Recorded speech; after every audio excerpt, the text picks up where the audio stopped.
お父さんが倒れたですって。宴会場のざわめきの中、彼女の声だけが鮮烈に耳に残る。彼女とは学生時代に交際していた。数年ぶりの同窓会で再会して、懐かしい話に花を咲かせていたばかりだというのに、あちこちで懐かしい笑顔が飛び交うはずの集まりが、一瞬にして不安と焦燥感に包まれる。どうしよう。肩を震わせる彼女を支え、俺は彼女と共に病院へ向かった。病院に到着すると、緊急ランプの光が点滅し、看護師や医師たちが行き交いながら頭を抱えているのが見える。大動脈が関係しているかもしれない。そんな話を漏れ聞くだけで、手術の成功率すら危ぶまれるほどの重傷だと想像がついた。お父さん、しっかりしてお父さん。彼女は震える手で父の名を呼び続ける。スタッフも懸命に治療法を探っているが、専門外だ、外科医が足りないという声ばかりが錯綜している。完全に万事休すの雰囲気が漂い、廊下は重苦しい沈黙に包まれた。その時、俺は思わず口を開いていた。その症例なら、手術方法があります。あの術式なら救えるかもしれない。医師たちが息を飲む音がわかる。俺の方へ一斉に視線が向けられる。誰だ君はという疑問が漏れ聞こえる。そうだろう。こんな場所で、しかも白衣すら着ていない、ただの同窓会参加者が、いきなり治療法を口にするなど、普通ではありえない話だ。けれど、彼女が苦しそうに涙を流し、父親の回復を祈る姿を見ていると、昔の自分を思い出す。どんなに追い詰められても、守りたい人がいて、手を伸ばせる方法が目の前にあるのなら、躊躇する理由はどこにもない。時間がないんです。俺に説明させてください。急いで手配をすればまだ間に合うかもしれない。医師たちの視線が交錯する中、静寂だけが廊下を満たす。彼女は涙を拭いながら、まるで最後の希望をつかもうとするかのように俺を見つめる。果たしてこの一言が彼女の父を救う切り札になるのか。俺のこの行動が後に俺と彼女の人生を大きく変えることになるのだった。俺の名前は藤崎翔太。高校を卒業してから数年ぶりに出席する同窓会の会場に足を踏み入れた瞬間、あの頃の思い出が胸の奥からじわりと湧き上がってくる。実は数年前、ある事情があって海外で暮らしていた俺は最近になって仕事の関係で一時的に日本へ戻ってきた。まさかこんなタイミングで同窓会の案内が届くとは思わなかったけれど、久しぶりに顔を見たい相手がいると思うと、思いのほか迷わず参加を決めたんだ。入り口付近では、同級生たちが再会を喜んで笑い合い、あちこちで昔話に花を咲かせている。でも、正直それを眺めている余裕はあまりない。ここに来た一番の理由は、高校時代に恋人同士だった桐島彩香にもう一度だけ会いたいからだ。あの頃、彩香と俺は家の事情や立場の違いなんてものを超えてひたむきに惹かれ合っていた。それがどういう経緯で別れに至ったのか、今なら冷静に振り返ることもできるかもしれない。けれど、当時は自分の心を守ることに精一杯で、彩香に何も言えずに終わってしまった。その悔いが、同窓会に行くかどうかを迷っていた俺の背中を最後にもした。そんな感じだ。目の前に広がる豪華な宴会フロアを見渡しながら、俺は少しだけまぶたを閉じて高校時代の記憶を思い返す。あれは高校1年の秋、放課後の教室だった。重いリュックを肩にかけてバイトに向かおうとしていたところに、彩香が声をかけてきたのが最初だったと思う。ねえ、藤崎くん、今度のテスト範囲、ここだって聞いたんだけど、知ってる？彼女はノートを抱えながら、少し恥ずかしそうに俺の方を見上げていた。すでにクラスで、成績上位だとか、理系科目が得意だとか、そういう評判が立っていたのを聞きつけたらしい。英語と数学はここまでみたいだよ。担当の先生が今日言ってた。俺が答えると、彩香は、ありがとう、と、ほっとした表情で微笑んだ。その笑顔がやけに印象的で忘れられない。クラスでは、社長令嬢とか、美人とか、いろいろ噂されているけれど、その時の彩香は、ただの同級生にしか見えなかった。変に気取ったところもなく、むしろちょっと天然というか、のんびり屋さんの雰囲気がある。藤崎くんバイトあるんだよね。行くところ邪魔しちゃ悪いし、また今度勉強教えてもらってもいい？もちろん、俺でよければいくらでも。そんな会話を交わしながら、一緒に廊下を出て行ったのが、俺たちの最初の接点だった。彩香は、大手企業の社長令嬢という身分らしく、実家は相当な資産家だと耳にしていた。放課後は、専属の車が迎えに来ることもあるし、着ているものや使っている文房具の一つ一つからも、高そうだなと感じることはあった。だけど、本人は全く鼻にかけた様子がない。誰とでも気さくに話すし、俺がバイトに行くのを知ると、大変そうだけど偉いね。と、素直に褒めてくれる。そういうところが、クラスの中でも男女問わず人気だった理由なのかもしれない。俺は母子家庭で育った。母親が一人で頑張ってくれているとはいえ、体調を崩しがちで、正直なところ、経済的には楽とは言えない状態だ。だけど、母の負担を少しでも減らしたくて、早いうちからバイトを始めていた。将来は医者になって、母のような体調の悪い人を助けたいという、漠然とした夢を持っていたが、そんなの無理かもしれないと、諦め半分。でも、やるだけやってみると、奮い立たせる気持ちが半分といったところだった。2学期の中盤頃から、彩香と一緒に帰ることが増えていった。と言っても、彼女は車で迎えに来てもらうことが多い。だから、せいぜい校門のあたりまでしか一緒じゃない。それでも、そこに至るまでの時間、廊下や校庭での会話が、俺にとっては心地よい時間になっていた。ねえ、藤崎くんは将来何になりたいの？俺は、医者になりたいんだ。母が小さい頃からずっと、体が弱くてさ、家族を支えられる存在になりたいというか、身近な人を助けるために力を持ちたいんだ。ほんと？すごいな。はっきり夢があるなんて、羨ましいよ。廊下を歩きながら、彩香は小さくつぶやいた。彼女は昔から落ち着いた印象こそあるものの、どこか浮かない表情を見せることがあった。その理由が今、少しだけ分かった気がした。羨ましいって、別にそんな大げさな話でもないよ。そりゃ簡単な道じゃないだろうけど、母のこともあるから、目指す価値はあると思うんだ。俺が照れ隠しのように言うと、彩香はふっと息をついた。それでも、自分が何をやりたいか、はっきり言えるってすごいよ。私は、夢なんてないから。そういう彩香の横顔は、静かに諦めを抱えているように見えた。すれ違う生徒たちのざわめきが遠ざかっていく中で、彼女は続ける。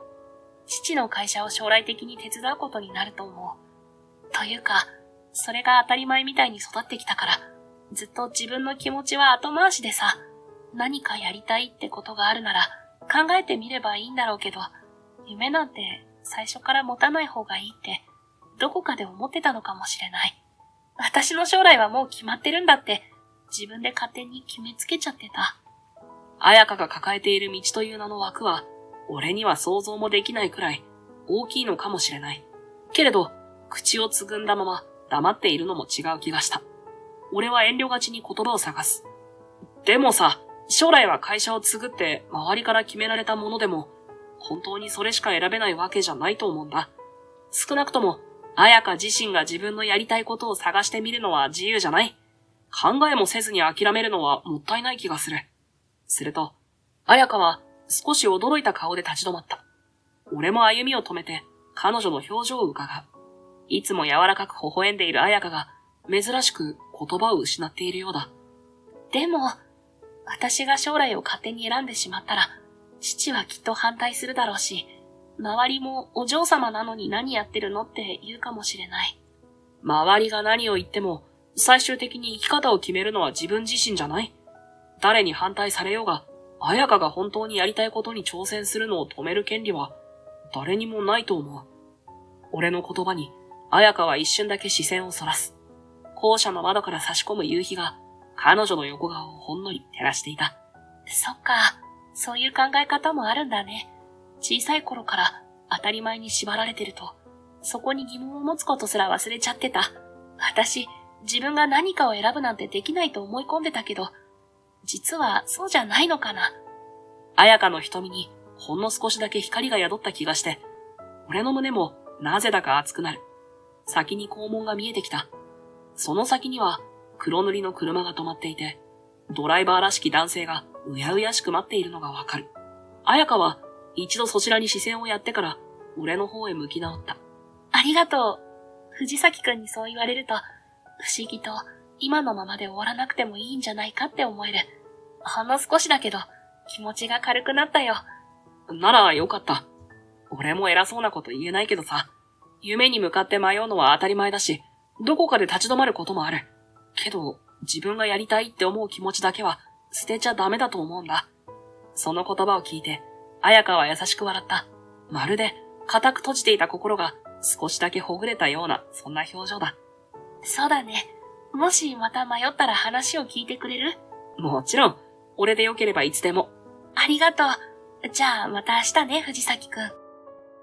そう言って手を振る彼女は少しだけ晴れやかな顔をしていた。俺も小さく手を上げ返す。そして、彩香が車に乗り込むのを見届けてから、いつものバイト先へと足を向ける。校門に残るのは俺一人。夕暮れの空を見上げると、先ほどまで感じていた心地よい会話の余韻が胸の奥に静かに広がっているのを感じた。その後、俺たちはほどなくして恋人同士になった。きっかけは、ほんの些細なことだったと思う。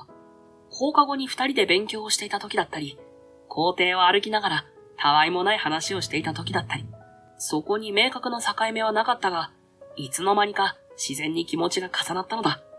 彩香は自分が感じた不安や迷いを俺に隠さず正直に打ち明けてくれたし、俺も自分の夢や家庭の事情を隠さずに話すようになった。お互いに違う世界で生きていると意識することはあっても、それが障害になることはなかった。もっとも、周囲が最初から好意的だったわけではない。とりわけ厄介だったのが、同じクラスの吉岡だ。彼は自分の父親が病院を経営しているらしく、いわゆる医者の息子として裕福な家庭に育った。何かと周囲に自慢したがるタイプで、他人を下に見がちなところがあった。ある日の放課後、俺が下駄箱で靴を履き替えていると、吉岡が取り巻きのような連中を連れてニヤニヤしながら近づいてきた。おい藤崎、お前霧島と付き合ってるってマジかよ。取り巻きたちも軽薄な笑みを浮かべながら、こちらの様子を伺っている。俺はできるだけ相手にしないようにしようと心がけながら淡々と答えた。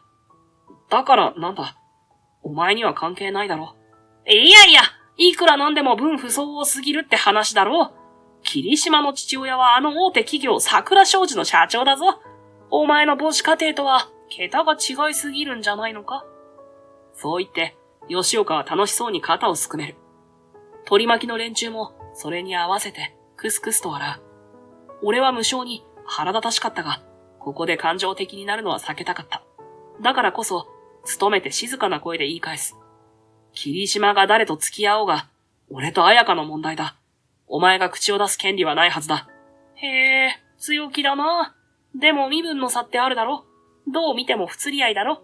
吉岡の言葉に、俺は思わず拳を握りしめた。しかし、その時だ。誰が不釣り合いですって？澄んだ声が響き、思わずみんなが振り返る。そこには、少し離れた廊下から、こちらに近づいてくる彩香の姿があった。その端正な顔立ちと、落ち着いた立ち居振る舞いが、一瞬で周囲の空気を変える。吉岡は、気まずそうに口をつぐんだが、彩香は躊躇なく、こちらへ歩み寄り、はっきりと言い放った。私たち、確かに付き合ってるわ。あなたには関係ないでしょ？私が誰と一緒にいるかなんて、私が決めることなんだから。いや。吉岡が言い返そうとするものの、気をされたように言葉を失う。取り巻きたちも気まずげに視線をそらし、彼らはぎこちなく去っていった。彩香はふーっと息をつき、俺の顔を伺いながら柔らかく笑う。ごめんね。ああいうのがうるさいのはわかってるんだけど、放っておけなくて。いや、むしろ助かったよ。ありがとな。短いやりとりだったが、俺の胸には、彩香への思いが一層深まっていくのを感じた。彼女の強い眼差しと、はっきりした言葉。それは何よりも、俺の背中を押してくれる、励ましだった。俺が昔を思い出していると、急に現実に呼び戻された。おお、藤崎、久しぶりじゃないか。卒業してから一度も顔出してないだろう。初参加だよな。そう声をかけてきたのは、クラスを盛り上げるタイプだった田中。懐かしい笑顔に思わず、おう、久しぶり、と返す。彼の隣には島田の姿もあって、ほんと何年ぶり？変わってないね、と俺のことを興味深そうに見ている。言葉を交わしながらも、俺の意識はどうしても散漫になってしまう。会場の奥をちらり、手前をちらりと見回しては落ち着かない。彼らとの会話に集中できず、視線だけがせわしなく動いているのが自分でもわかるのだ。どこにいるんだ、彩香は。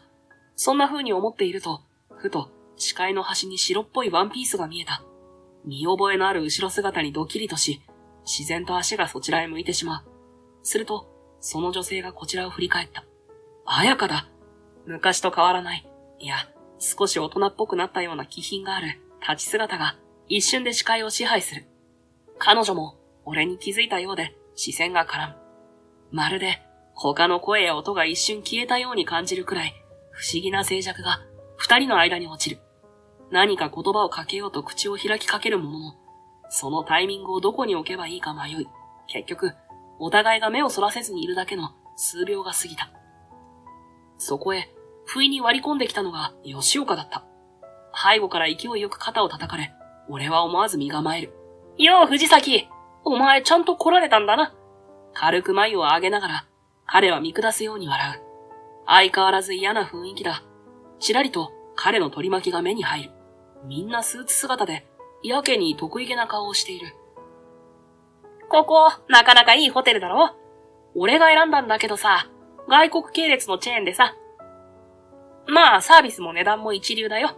気軽に入れるところじゃないけど、たまにはこういうのもいいだろ。いかにも自分の格を誇示したいらしい。俺は短く、そうだなと答えるにとどめ、彼の横を通り抜けようとする。が、吉岡はそれを許さないかのように前に回り込んでくる。で、お前今何してんだ？吉岡は悪びれる様子もなく、俺を寝踏みするような視線を向けてくる。相変わらず、人を見下すような口ぶりで、昔から何も変わっていない。お前高卒だろ？大変だよな。大学行けないと、就職先だって限られてくるしさ。ああ、前は霧島と付き合ってたんだったっけ？あのまま続いていれば、玉の腰に乗れたかもしれないのにな。惜しかったね。わざとらしくため息をつきながら、吉岡は下品な笑いを漏らす。取り巻きたちも面白がるように、クスクス笑っている。それも結局、向こうに飽きられて捨てられたんだろ？そりゃ社長令嬢とは住む世界が違いすぎるもんな。お前、人生ハードモードだよな。まるで得意げにそう言い放つ吉岡を目の前にして、俺は思わず拳を握りかけた。だが、ここで余計な波風を立てても仕方がない。なるべく冷静さを保とうと、ぐっと息をこらえる。確かに、俺と彼女の関係は、高校3年のある時期に終止符を迎えた。そんなことを思い出していたら、不意に気配を感じて振り向く。いつの間にか、彩香がすぐ横に立っていて、ドキリと胸が高鳴った。吉岡は、彩香の姿を捉えると、まるで待ってましたとばかりに言葉を続ける。霧島が藤崎なんかと付き合ってたのって、何かの気の迷いだったんだろ？まあ、藤崎は頭が良かったから、学生の頃はそれに惹かれたのかもしれないけどさ。でも飽きたんだよな。実際こいつとは住む世界が違いすぎるって話だろ。まるで当然だと言わんばかりに言い放つ吉岡。取り巻きたちも妙に納得したように頷いているのが視界に入る。さらに彼は続けた。霧島みたいな大企業の社長令嬢なら、やっぱり俺みたいな医者の家柄の方が釣り合うと思うんだよな。今ちょうどフリーだし、この後でもどう？送ってやるよ。ニヤニヤしながら笑う吉岡を、彩香はどこか冷静な眼差しで見つめていた。その瞳には昔と変わらない真の強さが感じられた。ドキリとするほど凛とした空気が漂い、周囲の人間たちも少し息を飲んでいるように見える。何か勘違いしてるみたいだけど、私が振ったわけじゃないのよ。むしろ、私が藤崎くんに振られたの。その言葉に、吉岡たちはまるで信じられないものを見たかのように固まった。嘘だろと小声で漏らす奴もいる。いやいや、霧島が振られたって、そんなわけあるわけないよな。おかしいだろ。どうして藤崎が霧島を振るんだよ。どうやら吉岡は、彩香の言葉を未だ信じられずにいるらしい。目を見開いて取り巻きたちを見回しているが、周囲もどう受け止めていいのかわからないようで、戸惑った様子を浮かべるばかりだ。そう。彼女にそう思われても仕方がない。あの時の俺は自分のことで精一杯で彼女を思いやることができなかったのだ。3年生に上がってから受験や将来の進路が具体的に迫ってくるにつれ、家の事情と立場の差が重くのしかかるようになった。最初に大きくつまずいたのは母が体調を崩し、予定よりも長い入院を余儀なくされたことだ。入院費に加え、日常の生活費も厳しくなる。もともと奨学金や学費免除などを視野に入れていたとはいえ、医学部はやはり学費が高い。どうやって払うのか、バイトを増やしてどうにかなるのか、答えが出ないまま、日にちだけが過ぎていた。ごめんね、翔太。あんたには不自由をかけたくないのに。病室でそういう母を前に、俺は大丈夫だよ、と微笑むしかなかった。本当は不安で仕方がないのに、弱音を吐くわけにはいかない。俺が折れてしまったら、母を誰が支えるんだろう。そう自分に言い聞かせ、バイト先をもう一つ増やそうかと考えていた。忙しさはどんどん加速していった。母の病室へ通い、バイト先を掛け持ちし、残ったわずかな時間をなんとか勉強に当ててはいたが、正直限界が近いと感じていた。眠気をこらえて教科書を開いても、すぐに頭がぼんやりして内容が入ってこない。いつしか医者になりたいという夢は遠い先の幻想のように思えてきた。それでも彩香は、私で役に立つことがあれば遠慮なく言って、と何度も声をかけてくれた。けれど、その優しさに甘えれば甘えるほど、彼女を巻き込んでいるような気がしてならなかった。霧島家の令嬢である彩香と、金銭的にも、時間的にも切羽詰まっている俺。どう考えても、釣り合いが取れなくなるのは目に見えていた。彩香が食事代を出してくれようとするたび、俺は堅くなに断り続けた。学生時代の俺たちは、放課後にファミレスや喫茶店で勉強したり、何気ない話を楽しむことも多かった。だけど、いつも彩香はさりげなく、ここは私が払うから、これ余ってるから持って帰りなよ。なんて、俺の生活を気遣うような行動を見せてくれた。もういいよ、そんなの。自分で何とかするから。食事代を差し出す彼女の手を、俺はあえて振り払う。彩香は決して恩着せがましい態度を取るわけではなく、むしろごく自然に、私が好きでやってることだから、と微笑むだけだった。それでも、受け取るたびに申し訳なさと情けなさで胸がいっぱいになってしまう。翔太くん、困ってるなら遠慮しなくていいのに。そんなこと、お前にはわかんないんだよ。胸の奥に溜まっていた鬱屈が、つい、彼女への強い言葉となって溢れ出る。もともと医者を目指していたはずなのに、母の入院費や生活費を工面するのがやっとで、医学部どころか大学進学すら絶望的だ。そんな焦りと疲れの中、彩香の優しさすら重荷に感じるようになっていた。医者になんてもうならない。無理なんだ。俺にはそんな余裕どこにもないんだよ。そう吐き捨てるように言ってしまった後、気まずさと後悔が同時に襲ってきた。でも、今更言葉を取り繕うことはできなかった。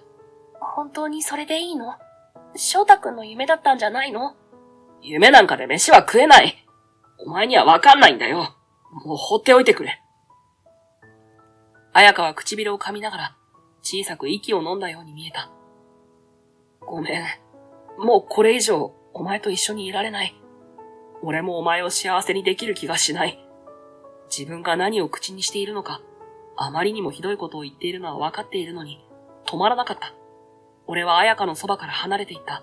今まで支えられたはずの優しさを拒絶して、結局、夢を諦める自分への苛立ちを彼女にぶつけるような形で終わらせてしまったのだ。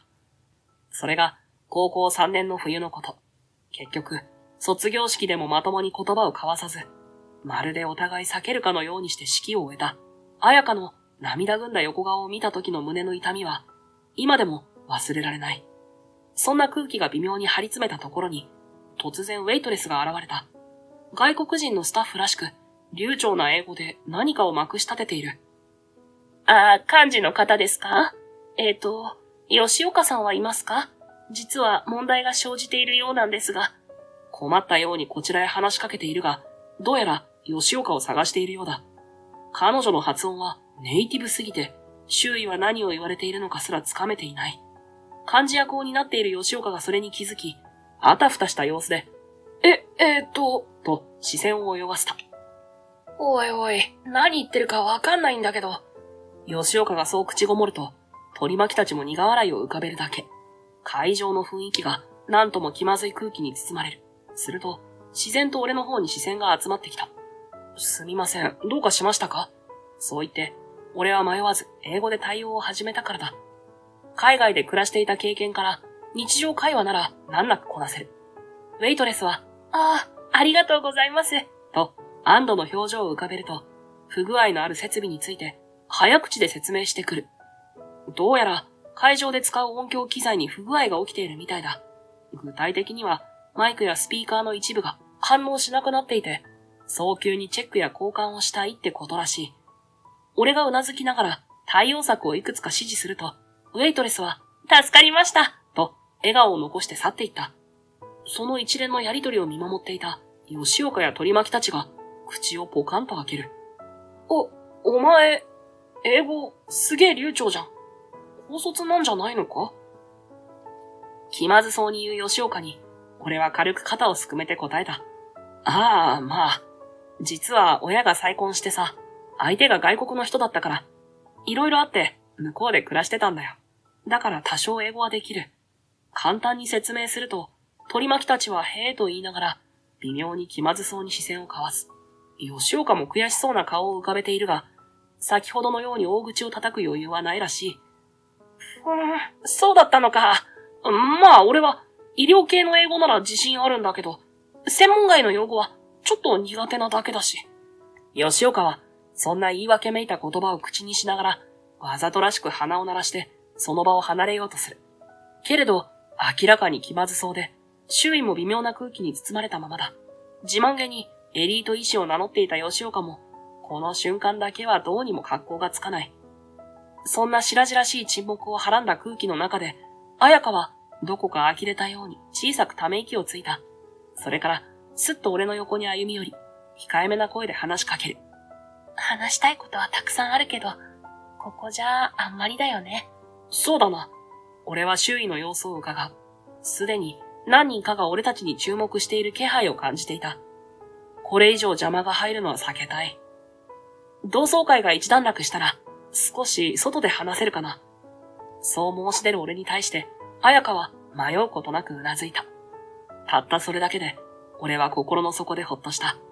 深く息を吸い込みながら、俺はそっと彩香の横顔を見つめた。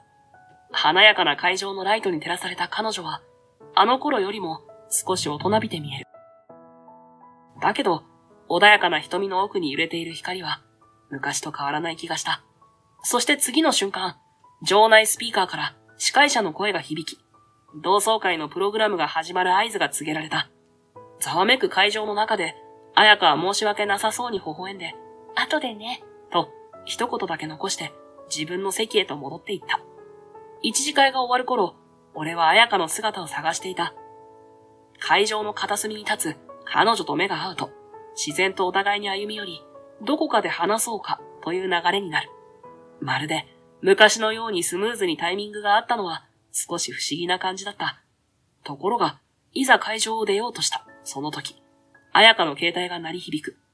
画面を見た彩香の表情がみるみるうちに険しく変わっていくのがわかる。父が倒れたって。彩香の口から告げられた言葉は、騒がしい会場のざわめきを一瞬で遠くへ追いやった。電話を握りしめる彼女の表情がみるみるうちに青ざめていく。どういうことだ？倒れたって。俺が声をかけると、彩香は唇を震わせながら状況をかいつまんで教えてくれた。父親である霧島社長が仕事中に急に体調を崩して倒れ、緊急で救急車を呼んだらしい。詳しい容体はまだわからないが、病院へ搬送されている最中だという。彩香、大丈夫か？行かなきゃすぐに。彩香はそう言いながらも、今にも意識が飛びそうなほど動揺しているのが見て取れる。よし、今すぐ向かおう。俺もついていく。そういった矢先、会場の隅からバタバタと駆け寄ってきたのは、さっきまで嫌味を飛ばしていた吉岡だった。こちらの異変に気づいたのか、険しい顔をしている。おい、藤崎、霧島、何かあったのか？どうしても一瞬身構えてしまったが、今はそんなことにこだわっている場合じゃない。俺は手短に霧島社長が倒れて病院に運ばれたことを伝える。すると、吉岡は目を見張って口早に言った。搬送先ってどこの病院だ？さっき聞いた感じだと、桜総合病院らしい。場所はこの辺りじゃないと思うんだけど。それ、俺の勤め先だ。わかった、任せろ。とにかく急いで行こう。いつもの見下すような態度は影を潜め、吉岡はすぐさまスマホを取り出して、病院へ電話をかけ始める。状況を伝え、上の医師やスタッフに手を回すよう要請しているらしく、その顔つきは意外なほど真剣そのものだった。大丈夫だ。今、救急科の方で受け入れ準備してるらしい。俺もついていくからタクシーを拾おう。そう言って、すぐにフロントへ駆け寄る吉岡の後ろ姿を眺めながら、俺は呆然とする彩香の肩にそっと手を添えた。彩香、とにかく落ち着け。すぐにお父さんのところへ行くから。うん、ありがとう、翔太くん。震えながら小さく答える彼女の瞳から不安の色が滲み出ている。あの頃とは違い、俺は今ここにいて、ちゃんと彼女を支えようと思う。それは過去に味わった後悔を晴らすためだけじゃない。今の俺は少しでも彼女の力になりたいと心から思っているんだ。タクシー呼んだぞ！こっちだ！吉岡の声に促され、エントランスへ急ぐ。待機していたタクシーのドアが開くと、三人は何も言わずに次々と乗り込んだ。運転手に病院の名前を告げた途端、タクシーは夜の街を勢いよく走り出す。彩香のこわばった手を握りしめながら、俺は車窓の景色を見つめる。色とりどりのネオンが流れていく中、胸の中では祈るような思いが渦巻いていた。タクシーを降りると、夜の空気を切り裂くように、救急車のサイレンが遠ざかっていくのが聞こえた。病院の玄関ロビーには、照明がこうこうと灯っている。それでも、空気は張り詰めていて、どこか冷たい。彩香は一刻も早く、父の元へ行きたいのだろう。俺の手を離して駆け出そうとするのを、吉岡が制止した。焦るな。まずは受付で状態を確認する。こっちだ。そう言うと、吉岡は慣れた様子で、エレベーター脇のインフォメーションカウンターへと向かう。勤めている病院だけあって、スタッフとも面識があるらしく、すぐに奥へ案内された。俺と彩香もその後を追う。救急科のエリアへ足を踏み入れると、緊迫感のある声が飛び交っていた。奥からは、血圧が下がり続けています。急いで輸血準備をといった切迫した指示が聞こえてくる。あたりは消毒液の匂いで満たされ、医師や看護師たちが慌ただしく動き回っていた。お父さん！彩香が声を震わせながら、ストレッチャーに横たわる男性の姿を見つける。息は荒く、意識も朦朧としているようだ。頭には酸素マスク、胸にはモニターの電極が何本も貼り付けられ、心電図が不規則に上下しているのが見える。霧島社長、血圧がどんどん落ちてる。もともと冠動脈が狭窄していたって話があって、さらに糖尿病の起用もあるみたい。今、大動脈に乖離の疑いがあるって。ここまで重なったら、緊急手術が必要でもリスクが高すぎるぞ。心臓血管外科の先生は今、他のオペに入ってるし、どうするんだ？医師同士が急ぎ足でカンファレンスを交わす中、彩香はストレッチャー横に駆け寄るなり、懸命に父の肩を揺さぶる。お父さん、しっかりして。お願い、目を開けて。それでも反応は薄く、まぶたは閉じられたままだ。モニターの警告音が甲高く響き、医師の一人が頭を抱えながらつぶやく。大動脈乖離の可能性がある上に、心筋も相当ダメージを受けてる。もともと狭心症で、ステントを入れてたのに加えて糖尿病だろ？相当にリスクが高い。こんな重症例、当直だけじゃ手に負えない。スタッフの顔には焦りと定年が入り混じっているように見えた。誰もがどうすればいいんだと戸惑っているのが伝わってくる。吉岡が眉を寄せながら医師たちに詰め寄る。心臓血管外科の西上先生は？ ICU にいるなら連絡を。今すぐ手術に対応できる外科医はいないんですか？声を荒げる吉岡に対して、同僚らしい若い医師が困惑した表情で答える。何度も呼んでるんだが、オペ中にトラブルがあったらしくて離れられないんだ。少なくともあと数十分はかかるって話で。数十分。それだけでも、今の社長には致命的かもしれない。彩香は、父の手をぎゅっと握りしめながら、青ざめた顔で小さく震えている。そんな中、俺はモニター越しに映る検査結果に目をやりながら、口を開いた。もう少し詳しく、診断結果を教えてもらえますか？それと、こういう症例の場合、海外では、大動脈解離と冠動脈疾患を同時に治療する際、アーチまで置換して、下行大動脈にはステントを併用するフローズンエレファントトランク法が取り入れられているんです。もしここでも可能なら、一瞬周囲の手が止まった。モニターの警告音だけがピーピーと規則正しく響く中、医師たちは俺の言葉に耳を傾ける。フローズンエレファントトランク、確かに解離がアーチから下行にまで広がっていたら、その術式が有効なこともある。けど、待てよ、そんな高度な手術、ここで簡単にできるのか？というか、藤崎、お前どうしてそんなことを？吉岡が怪げそうな顔を向けると、周囲のスタッフも、君は何者だ、と言わんばかりに、こちらを見つめる。息の詰まるような沈黙が一瞬だけ落ちた。失礼します。俺、実は、海外で医師免許を取得していて、日本では免許がないので、医療行為はできませんが、知識は共有できると思うんです。どうか、検討してもらえないでしょうか。その言葉に、医師と吉岡は一瞬目を見合わせる。すると、医師の一人が何か思い当たったように顔を上げた。待ってください。あなたは日本の医師免許を持たないとおっしゃいましたが、もしかしてドクターグリーンさんですか？うちの病院が国際医療の提携を検討しているとき、海外から優秀な医師が日本に来るという話を聞いていたんですが。ええ、そうです。ちょうど日本側との調整のために来日しているところだったんですが、同級生との同窓会に先に顔を出していて、まさかこんな形でお世話になるとは思いませんでした。その言葉に医師たちは、なるほど、と合点が言ったようにうなずく。そして一人が、ぜひ協力していただきたい、と申してた。日本の免許がないとはいえ、術式の詳細や注意点をアドバイスしてもらう分には問題ありません。これは時間との勝負です。一刻も早く最適なプランを立てましょう。張り詰めた空気の中、誰もが霧島社長を救うために最善を尽くそうと、再び慌ただしく動き始める。彩香は父を見つめながら、ぎゅっと唇を噛んでいた。俺もできる限りの知識と経験を総動員して、この場に協力しようと心に決めたのだった。それから数時間に及んだ大手術の末、霧島社長の容体は安定した。術後の病室で、彩香は涙を浮かべながら、そっと父の手を握る。お父さん、本当によかった。まだ麻酔が残っている父の表情は穏やかだ。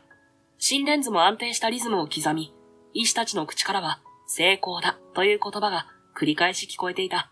彩香は安堵のあまり、その場にへたり込みそうになったが、すぐに俺の方へ向き直る。瞳には涙が光っている。翔太くん、本当にありがとう。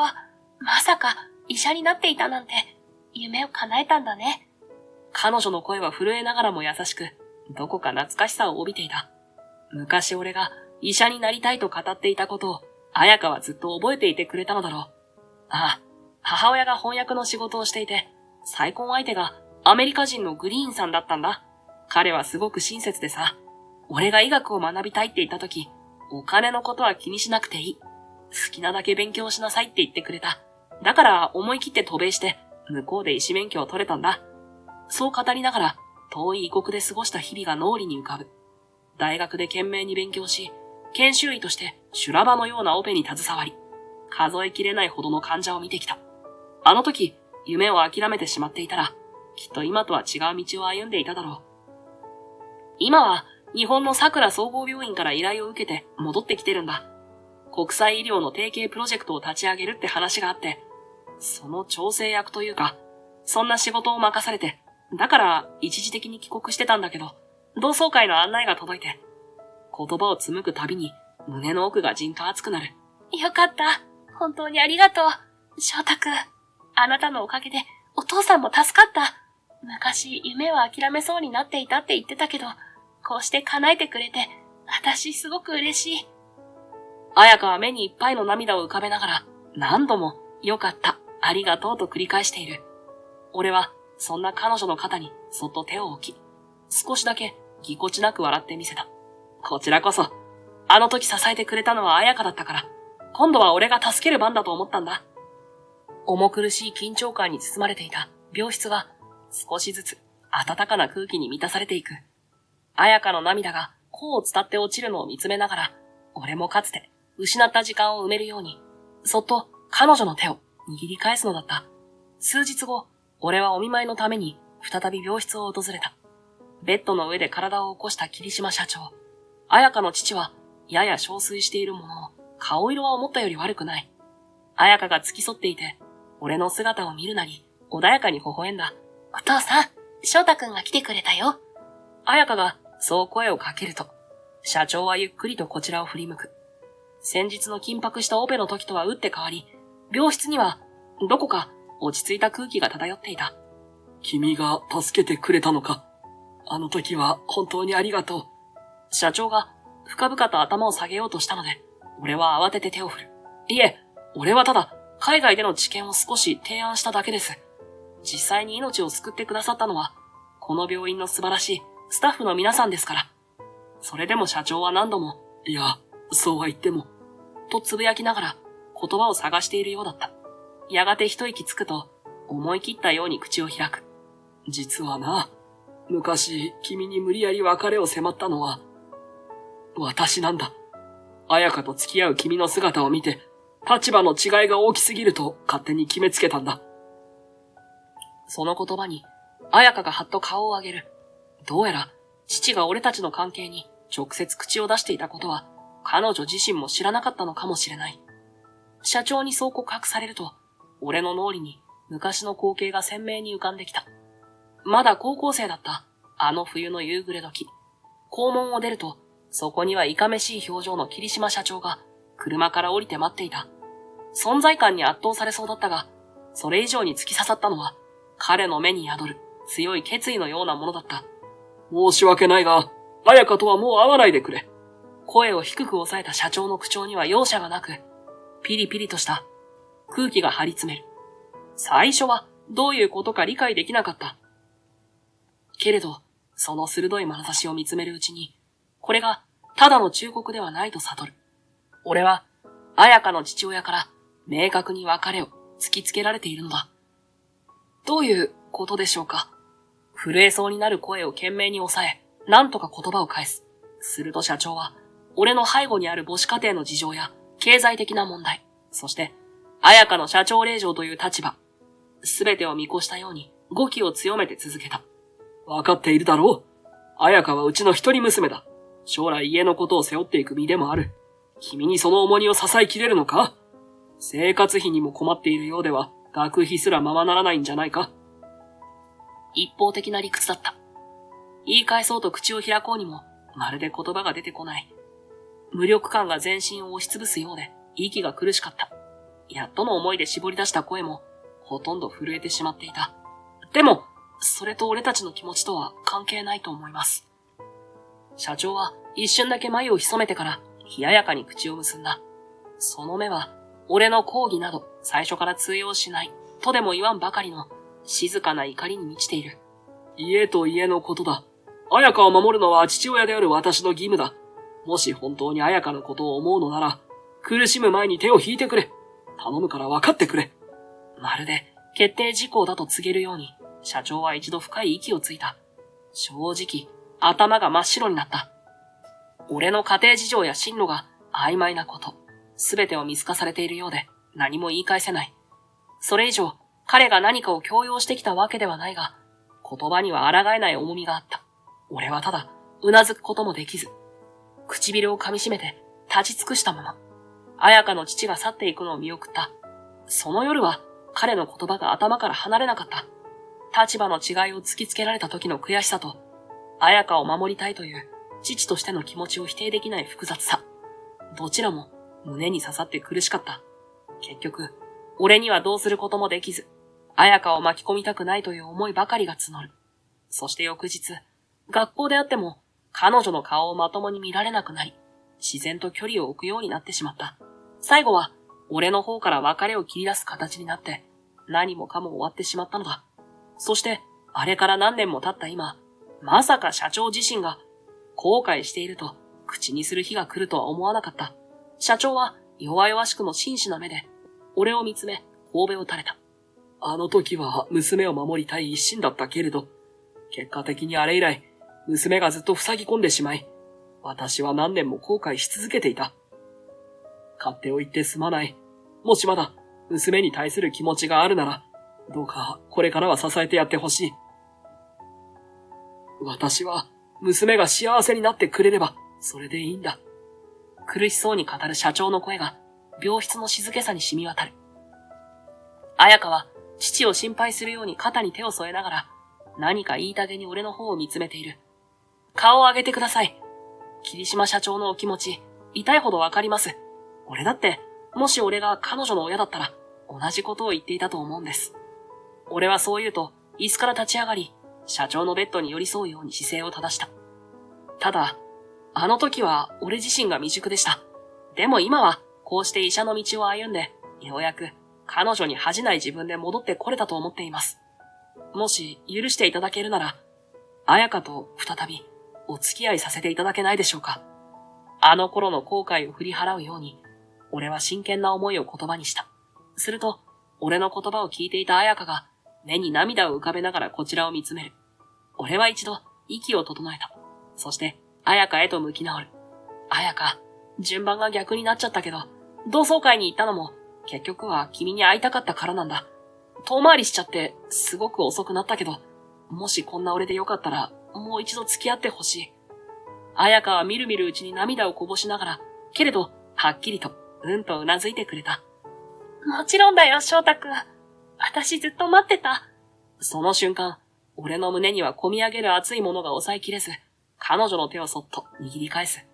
ベッドの上から一部始終を見ていた霧島社長は、娘に目を向けた後、ゆっくりと俺に顔を戻した。娘を頼むよ。二人が納得して決めたことなら、私は心から応援したい。そう言って、深々と頭を下げる父親に、俺は精一杯の誠意を込めて、はいとうなずく。彩香が涙に濡れた瞳で微笑んでいるのを見て、ようやく俺も思い切り笑顔になれた。長い遠回りだったけれど、今ここからが本当のスタートなんだと、はっきり感じていた。数日後、霧島社長の容体も安定し、一段落しそうになったある日のこと。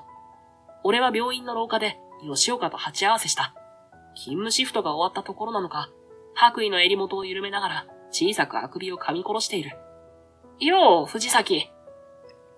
向こうもこちらに気づき、わずかに罰の悪そうな顔で会釈をする。いつもは偉そうに振る舞う吉岡が、なんとなく言いづらそうに口を開いた。いろいろ言っちゃって悪かった。俺さ、昔から何でも手に入ると思ってて、自分は恵まれた環境で好き勝手やってたって分かってる。英才教育だの、親のコネだの、そういうもんを当然と思ってきたからさ。ふと目をそらした吉岡の横顔には、どうしようもなく迷いが混じっているように見えた。彼はぽつりと声を落とす。でも、手に入らないものがあるんだって気づいたのは、霧島が選んだのがお前だったって知った時かな。あいつは大企業の社長令嬢で、俺なら釣り合いが取れて当然だと思ってた。けど結局は、お前を選んだんだよな。そこで言葉を切った吉岡は、自重するように鼻を鳴らす。お前、家が貧乏なのに頭もいいし、霧島と付き合うし。だから俺は、お前のことを見下すことでしか、自分を保てなかったんだ。今更情けないけどさ。その告白に、俺は正直驚いた。まさか吉岡が、自分自身をこんなに正直に語る日が来るなんて、思っていなかったからだ。昔吉岡には散々嫌味を言われて、正直いい気分じゃなかった。でも、その裏にはこんな感情があったのか。俺だって、お前のことはムカついてたよ。いつも人を見下したように偉そうな態度で。でも、その負けん気があったからこそ、勉強で壁に当たった時も、こんなところで負けるかって頑張れたんだ。海外で資格を取る決断をしたのも、一つにはお前みたいに恵まれた奴と戦いたいって気持ちがあったからかもしれない。大変な時はいつもお前の顔が浮かんできたからな。負けねえって踏ん張れたよ。思い返せば、俺自身も複雑な思いを抱えながらここまで走ってきた。吉岡は肩をすくめながら苦笑する。お前にとって俺はそんな存在だったのか。まあ乾杯だな。あいつもお前のもんだし、海外で医師免許まで持ってるし。いや、彩香のことを物扱いはやめてくれよ。でも、ありがとな。言い方が悪かった。わかってるよ。吉岡が照れ隠しのように鼻を鳴らし、ちらりと視線をそらす。まあ俺もさ、まだまだやることはあるから、このままじゃ終われない。お前に負けっぱなしは性に合わないし、俺は俺で医者としてもっと腕を磨く。そっか。お前ならきっとどこでもやっていけるよ。吉岡はポケットの中で丸めていた処方箋の紙を指先でもてあそびながら、何とも言えない表情で笑った。ありがとな、藤崎。次に会うときは、もっとビッグになってやるから、覚悟しとけよ。憎まれ口を叩きつつも、その眼差しには、昔のような嫌味な光はない。俺は微笑を返して、背を向けると、受付の方へと歩き出す。背後で、吉岡の足音も遠ざかっていき、廊下の蛍光灯が白く灯っている。わだかまりが解けたわけじゃないが、こんな風に素直な言葉を交わす日が来るなんて思わなかった。だけど、悪い気はしない。そう思いながら、俺はふと窓の外に目をやる。季節は少しずつ移ろい、冷え切っていた心もまた新しい一歩を踏み出しているかのようだ。きっとこれからも、俺はあいつに負けたくないと思いながら、同時にあいつならきっといい医者になると信じてやまない。そんなささやかな確信を胸に抱きながら、俺は病院の白い廊下を後にした。あれからしばらくして、霧島社長は本格的な療養生活に入った。幸いにも、手術後の経過は順調で、医師たちが驚くほどの回復ぶりを見せている。もっとも、しばらくは入院とリハビリを続ける必要があるため、社長の座は一時的に彩香が代理を務めることになった。実は、もともと自分の体調が思わしくないと感じていてね。早めに彩香に社長を譲るつもりだったんだ。そう言って、穏やかに笑う霧島社長の横には、すでにビジネススーツを着こなした彩香の姿がある。父の判断が正しかったかのように、彩香は会社を引き継いだ途端、その手腕を遺憾なく発揮していた。これまでも経営の基礎は学んでいたらしく、社内の評判は上々で、彼女自身も自信を深めているようだった。皆さんが協力してくれるから、なんとかやれてるよ。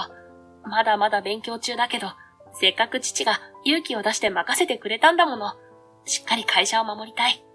そういう彩香の表情には、かつて校庭で悩みや不安を打ち明けていた頃の幼さはほとんど残っていない。周囲から若き女社長として期待される重圧をものともせず、むしろ力に変えているようだ。一方、海外の医療機関と桜総合病院の提携話は、正式に俺が窓口として調整を進めることになった。最新の治療技術や医療機材を早期導入できる環境が整いつつあり、国内ではまだ限られた施設でしか扱えない最先端手術の準備も着々と進んでいる。桜総合病院としては、以前から海外の大病院とのパイプを求めていたらしく、この話が思った以上にスムーズにまとまったのは幸運だった。結果的に、同病院に入院中の霧島社長も最新の医療を受けられる状況が整い、回復へ向けて着実な歩みを続けている。一方、海外の医療機関と桜総合病院の提携話は、正式に俺が窓口として調整を進めることになった。最新の治療技術や医療機材を早期導入できる環境が整いつつあり、国内ではまだ限られた施設でしか扱えない先端手術の準備も着実に進行中だ。桜総合病院としても海外の大病院と直接つながるパイプを求めていたらしく、この件は思った以上にスムーズにまとまった。おかげで同病院に入院中の霧島社長も最先端の医療が受けられ、回復へ向けて着実な一歩を踏み出している。俺ももう少し日本に滞在できることが決まった。そんなある日の夜、社長代理として多忙な日々を送っている彩香がようやく仕事を終えて帰宅してきた。俺が借りているマンションのドアをそっと開けると、疲れた表情ながらも少しほっとしたような面持ちでリビングに入ってくる。お帰り。今日も遅かったな。お疲れ様。俺が声をかけると、彩香はスーツのジャケットを脱ぎながら微笑む。とはいえ、その笑顔の奥には明らかな疲労が滲んでいた。バッグをソファーの隅に置き、少しだけ息をつく。ただいま。打ち合わせが長引いちゃって。それに、新しく採用したシステムのトラブル対応もあって、結局こんな時間に。足音を立てながら、彼女はキッチンへ向かい、手早く水を一杯飲む。喉を潤した後、ようやく小さく息をついた。俺はそんな彼女の姿を目で追いながら何か温かい飲み物でも出そうと思い立つ。コーヒーでも入れようか。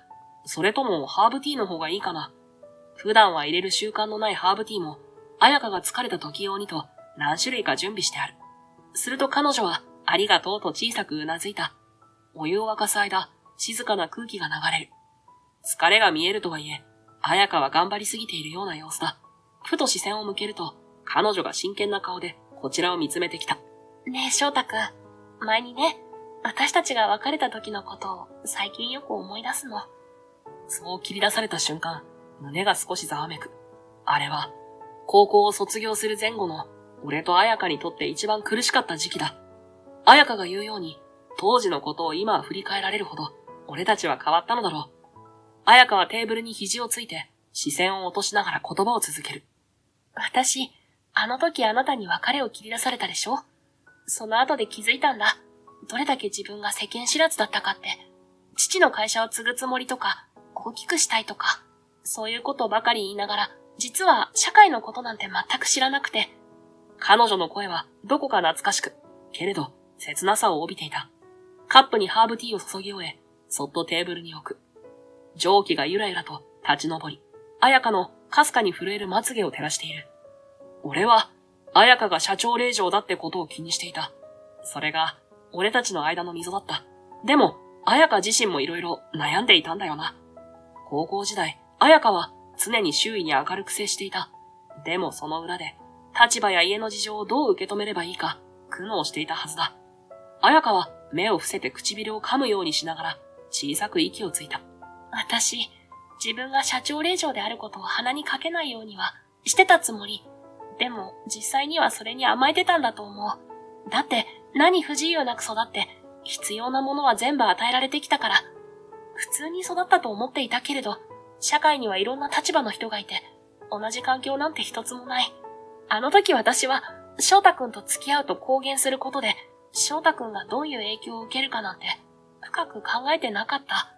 手元のマグカップを見つめたまま、その言葉をこぼすように続ける。むしろ、私があなたを救ってるつもりだった。あなたが経済的に苦しいなら、手伝ってあげる。家に来ればいいとか。でもそれって結局、あなたを追い詰めていたんだって後になって気づいたの。自分は助けてるつもりでも、相手からすれば自尊心やプライドを傷つけられていたかもしれないって。ぎゅっと握りしめられた彩香の手が小さく震えるのがわかる。彼女は苦笑しながら、そのまま話を続ける。だから、それからはもっと周りを見ようと思って、父の会社でもいろんな部署を見て回ったし、従業員の人たちが何に困っているのか聞くようになったの。そうしてようやく自分がどれだけ恵まれた環境だったのか、初めて気づいたんだ。責任を持つってどういうことか、他人を思いやるってどうすればいいのか、ようやく少しずつ学んだ気がする。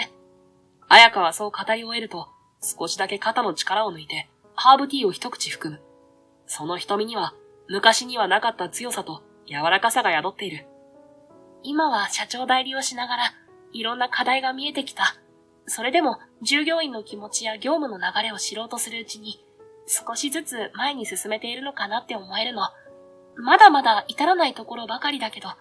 そこで彼女は顔を上げ、俺をまっすぐ見つめた。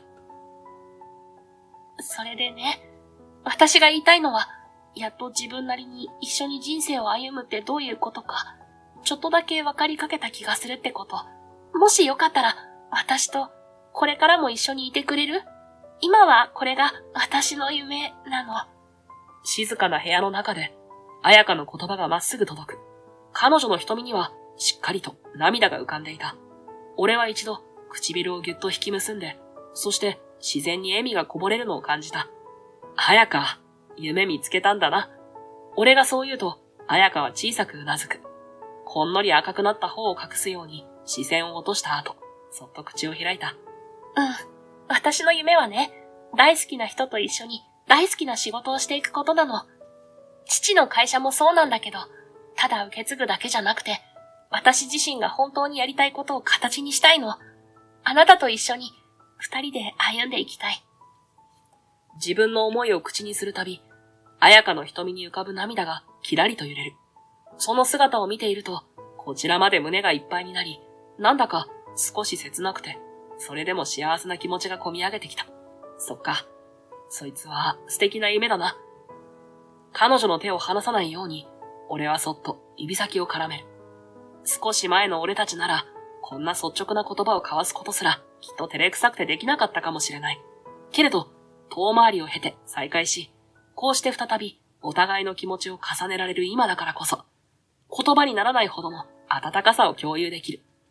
これからの人生は、そうやって一緒に夢を追いかけていこう。どんな壁があっても、もう離れたりしないから。思わず出たその言葉に、彩香は、潤んだ瞳のまま大きくうなずく。そして、ありがとう。と、かすれた声で繰り返す。わだかまりや後悔を乗り越えて、ようやく出会えた、素直に語り合える時間。それを噛み締めるように、俺も小さく息を吐く。よかった。じゃあ、まずは何か腹ごしらえをしようか。今日は遅いし、俺が簡単な夜食を作るよ。お願い。ほんと、私幸せ者だね。そう言って微笑む彩香は、少し疲れてはいるけれど、以前よりもずっと充実した表情をしているように見える。彼女が自分の足で立ち、父の会社を動かしつつ、俺にこうして背中を預けてくれる。それが何より嬉しかった。遥か昔、あの寒い冬の日に別れてしまった俺たちは、遠くを回り道してもう一度出会った。今度はきっと同じ鉄を踏まないように、お互いを大切にしながら歩いていくだろう。そんな未来を強く思い描きながら、俺はしみじみとした安堵に包まれていた。